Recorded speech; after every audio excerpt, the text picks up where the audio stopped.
नमस्कार दोस्तों, आप कहानी सुन रहे हैं गोनू झा लेखक कहानी आतिशबाजी का सामान। यह बहुत ही मज़ेदार रोचक कहानी है। आगे कहानी बहुत ही मज़ेदार होने वाला है, तो इसी तरह आप कहानी में बने रहें। अगर अपने चैनल को सब्सक्राइब नहीं किया है तो चैनल को सब्सक्राइब करें। कहानी पूरा सुनने के बाद वीडियो को लाइक ज़रूर करें। तो कहानी आगे।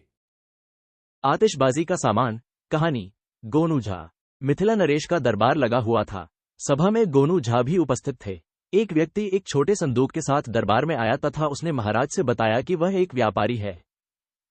महाराज ने पूछा कि वह क्या बेचने आया है, तब उस व्यापारी ने बड़े नाटकीय ढंग से कहा, दूर देश से आया हूं, लेकर अद्भुत उपहार। बिना जड़ का पेड़ उगा दूं, दंग हो जाए संसार, आग फूलों सा खिले, ऐसा कर सकता हूं चमत्कार। महाराज सहित सभी सभासद उसके इन दावों से प्रभावित हुए। व्यापारी ने उसी नाटकीयता से कहा, यदि दरबार में बैठा कोई भी आदमी यह बता दे कि वह महाराज के लिए अपनी संदूकची में क्या उपहार लाया है, तो वह उस व्यक्ति की गुलामी करने को तैयार है, और यदि सभा का कोई भी व्यक्ति अनुमान लगाने में सफल होता है तो वह महाराज के इनाम पाने का हकदार होगा। सभा में सन्नाटा छा गया। महाराज भी नहीं समझ पा रहे थे कि आखिर इस संदूकची में ऐसा क्या है जो यह व्यापारी ऐसे दावे कर रहा है। दरबारियों में भी खुसर पुसर होने लगा। आग का फूल और बिना जड़ का पेड़ न किसी ने देखा था, न सोचा था। गोनू झा थोड़ी देर तक अपने आसन पर मौन बैठे रहे, मगर जब महाराज ने उन्हें आशा भरी नजरों से देखा तो वे अपने आसन से उठे और बोले, महाराज, मैं बिना संदकची खोले ये बता सकता हूं इसमें आपके लिए क्या उपहार लाया गया है, लेकिन मेरी एक शर्त व्यापारी महोदय को माननी होगी। शर्त यह है कि आज रात वे संदूकची के साथ मेरे आवास पर मेरा आतिथ्य स्वीकारें। यदि मैंने कल सुबह उनको सही उत्तर दे दिया तो वे अपने देश जाकर मिथिलवासियों की प्रज्ञाशीलता की चर्चा करेंगे। उन्हें मेरी गुलामी नहीं करनी होगी। मैं विश्वास दिलाता हूं कि संदूकची के साथ कोई छेड़छाड़ नहीं होगी। आप चाहें तो 4 प्रहरी तैनात करवा दें और उनकी निगरानी में संदूकची रखवा दें। व्यापारी गोनू झा की शर्त मान गया और गोनू झा के साथ उनके आवास पर रात्रि विश्राम के लिए आ गया।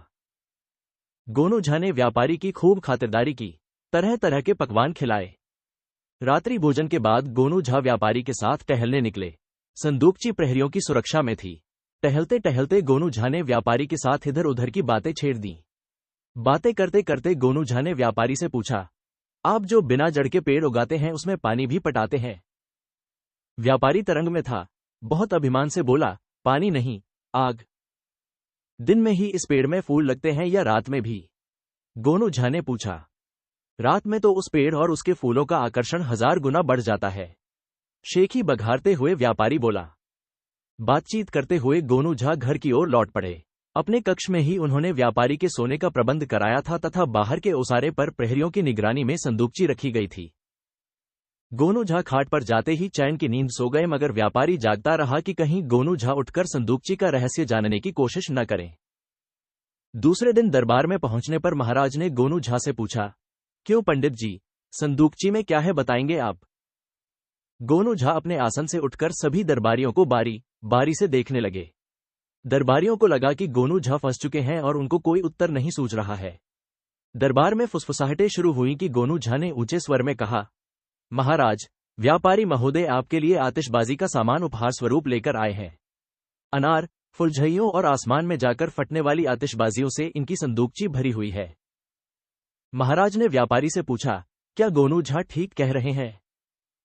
व्यापारी, जो आश्चर्य से गोनू झा को देख रहा था, बोला, जी हां, महाराज, गोनू झा ने ठीक कहा है। महाराज ने गोनू झा को उपहार दिए और व्यापारी को नसीहत दी कि अभिमान करना ठीक नहीं होता है। व्यापारी लज्जित हुआ और गोनू झा के पास आकर बैठ गया। सभा विसर्जित होने के बाद वह गोनू झा के साथ ही दरबार से बाहर आया।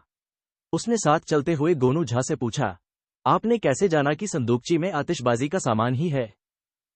गोनू झा मुस्कुराते हुए बोले, रात में भोजन के बाद जब आपने बताया कि पेड़ सींचने के लिए पानी नहीं, आग का उपयोग करते हैं आप, और जो पेड़ आप उगाते हैं उसके फूलों की खूबसूरती रात को 1000 गुना बढ़ जाती है, तो मेरे लिए यह समझना आसान हो गया कि संदूकची में आतिशबाजी की चीजें ही रखी हुई हैं।